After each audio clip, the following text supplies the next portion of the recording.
Hey guys, what is going on? My name is Fluffy Ninja, and welcome to the video. I have been absolutely obsessed with Back for Blood over the last like 2 weeks, I think, or no, I think it's been 8 days since it officially came out, but we were playing it on pre-release because we pre-ordered it. Absolutely amazing game. I've been watching a lot of videos on it and about deck builds and stuff like that, and while a lot of the builds that I've been watching are really cool and really specialized in what they're doing, the main problem that I'm seeing is everybody that posts a video about it, they're like, "Oh yeah, just get some friends together, run this mission over and over and over again to build up supply points." As you can see, I have 100 and something supply points. Um, I'll have another video up about what I literally just did to earn more supply points. It was actually really great. But during that whole thing, I was going to start recording a little bit earlier and I just didn't. And I ended up getting into a lobby with three randoms that were playing on Xbox. I'm playing on PC. Um, but it was really cool that I've played with a few random parties and they were really good and it was fun to play. But this was like clearly like I literally just hit Act 1, I'll just start wherever, I don't care. And they started from the beginning. Like they were watching cutscenes, they were taking forever to load in. So very clearly it was their first time playing the game. I've played through I think Act 1 and 2 at least 6 times. I have yet to even finish Act 3 because I can't build a deck good enough to get me and my team through it. I've noticed that a lot of people are like, "Oh, just get this card and this card and this card." But to get those cards, you have to get supply points. To get that, they're like, "Oh, here, watch my other video where I run through this fucking one mission like 18 times in a row and we get, whatever supply points. You can run it on veteran, you get 50 supply points per run or whatever." I've mostly just been playing on recruit just because I'm not ready to play veteran yet. I don't have a good enough card layout to do that. So I ended up playing with these randoms and I ended up playing Walker. And I think that might have been a mistake because I could have chosen Carly and I think that would have been a better option. So one of those two is definitely going to be probably your better option. He's going to help with a lot of damage on the special infected and stuff like that. And then she's going to have that toolkit to just go through doors. She's going to have the use speed to get stuff done faster. So that's just my opinion. However you want to play, your cleaner or character, whatever you want to call them, that's completely up to you. This is just like kind of what went through my head while I was playing through. So what happened was I got into a game with three randoms and then they ended up leaving right after the ferry mission. So I was playing by myself. And I was still earning supply points playing by myself because it was like, oh, somebody else might jump in, which is like the perfect thing to happen. Granted, I was playing at 2 o'clock in the morning on a Tuesday or Wednesday, I guess. So that definitely might have helped. But I ended up getting into this game and I was like, okay, well, I'll keep playing through it. I'll see if I get supply points on the next safe room, and then I'll just keep going. And I ended up getting those.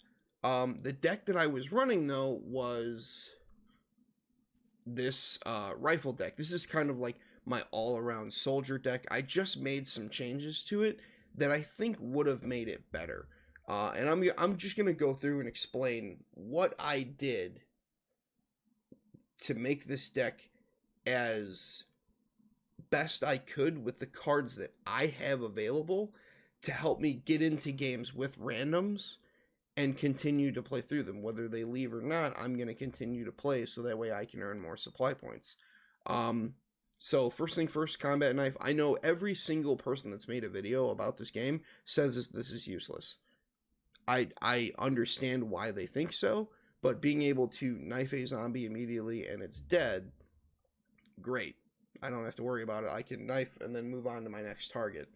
Battle Lust, so that way your melee, when you get that knife kill, it heals 2 health. That's going to keep you alive as you're trying to play with randoms who are not probably going to heal you. They're not going to help you out the best they can.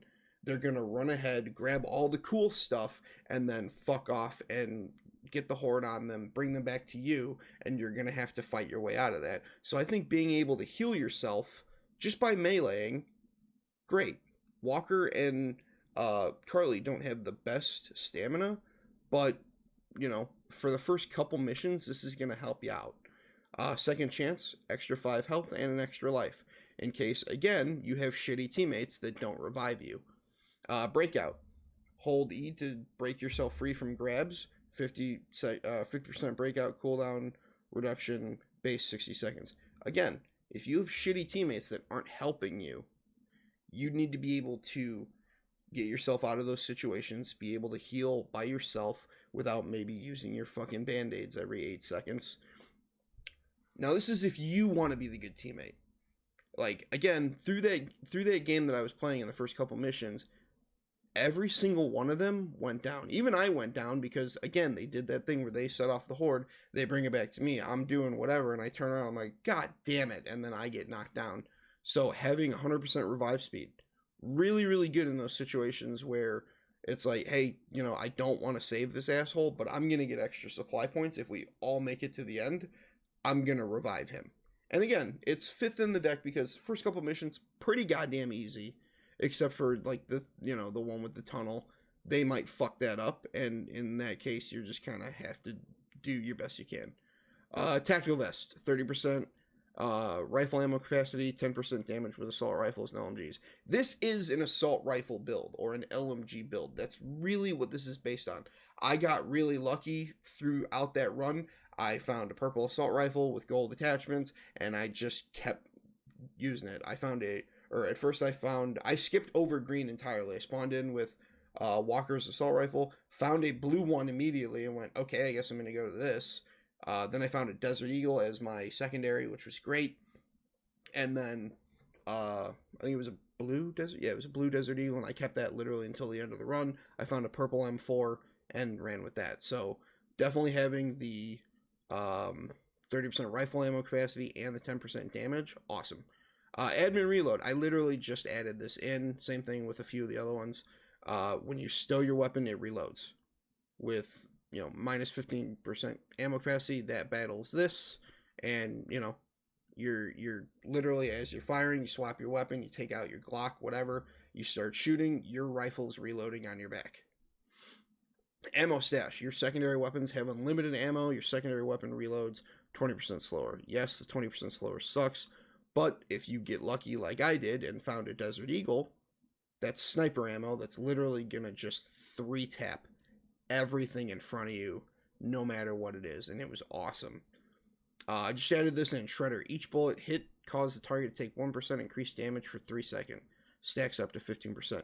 So, not a super great card, like in the run of it, but when you're facing those bigger crowds, those bigger, the bigger enemies that you just can't get the shot on the weak spot, that's at least going to help you out with that a little bit. Ridden Slayer, 20% weak spot damage. Immediately we're going to follow it up with more damage. Cross Trainers, 20% stamina, 20% stamina regen, 3% move speed, 5% health. It's going to help a little bit with the health, going to help a little bit with running to go pick up that dumbass that just went down. I think it's pretty good for that. Patient Hunter, each second you aim down sights increases your damage by 10%, up to 3 stacks. Honestly, this is pretty good if you're using the assault rifle and you're just like, you have the sniper scope on it, you're ADSing, and you're literally just mowing through crowds of zombies. I think it's pretty good. High vis, 30% aim down sight speed. Super cardio, 20% speed or 20% stamina, 20% sprint efficiency. So that way, if they're bringing the horde back to you, you can just kind of run away and keep going, and then turn around, spray, run, turn around, spray. And then the 5% health is always nice. And then the 2 offensive inventory. 10% damage dealt is a negative.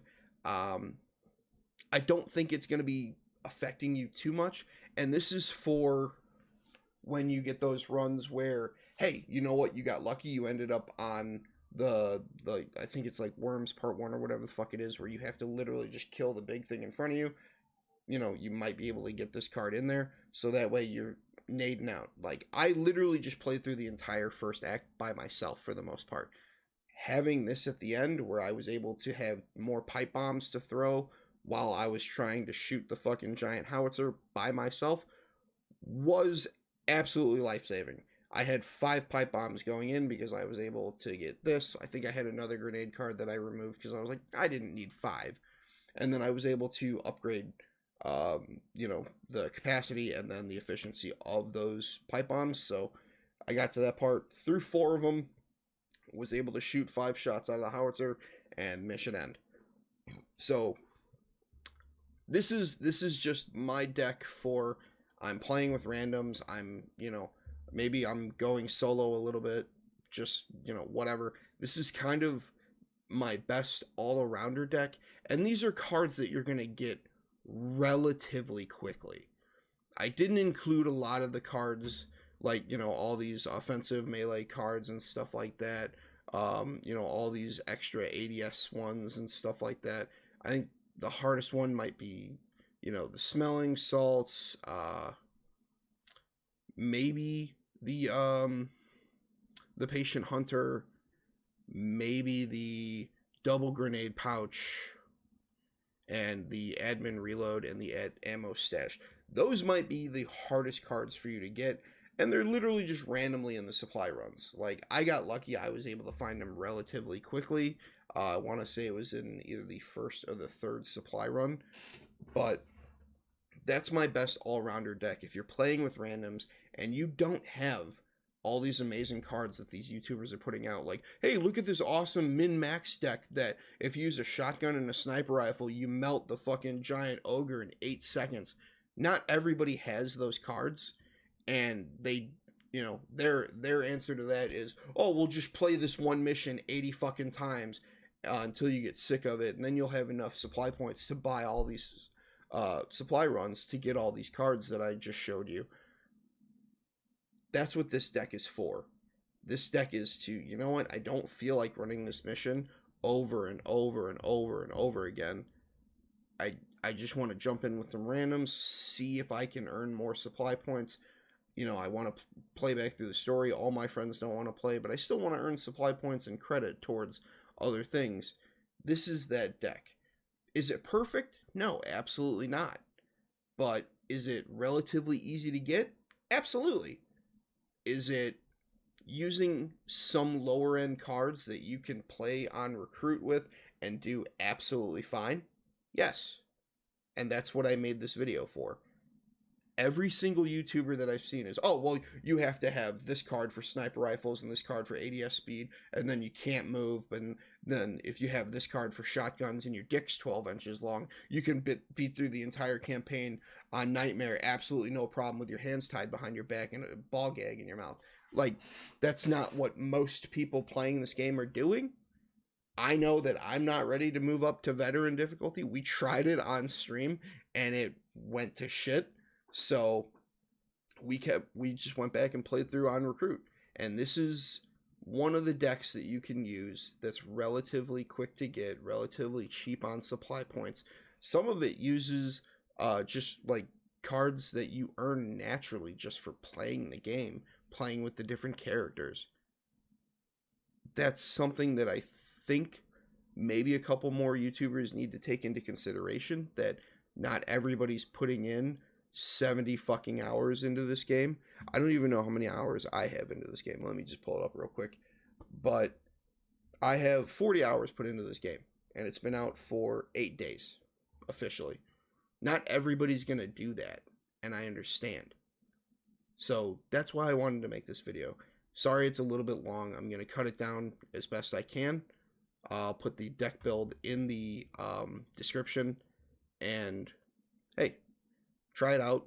Let me know what you think, and I'll catch you in the next one. Later.